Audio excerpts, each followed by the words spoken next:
معجزه‌ای بزرگ به نام هواداران استقلال. به گزارش بت‌اسپورت، خامس رودریگز که پس از پایان لیگ مکزیک با یک باشگاه آمریکایی توافق کرده بود، فعلا از تصمیم خود منصرف شده و تحت تاثیر حمایت عجیب هواداران استقلال قرار گرفته است و به مدیر برنامه‌های خود اعلام کرده پیشنهاد استقلال را بررسی کند. اگر این انتقال رخ دهد، میتوان همه آن را به نام هواداران استقلال ثبت کرد. پرسپولیس به دنبال جذب مهاجم برزیلی. پرسپولیس با نظر اسمار ویرا به دنبال جذب گوستاو انریکه، مهاجم 31 ساله برزیلی شانگهای چین است.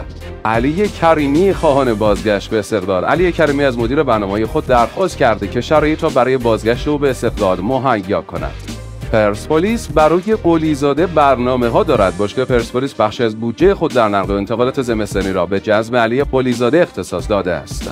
ستاره جوان آبی‌ها به زودی تمدید می‌کند. قرارداد علیرضا کوچکی با استقلال به زودی برای 2 فصل دیگر تمدید خواهد شد.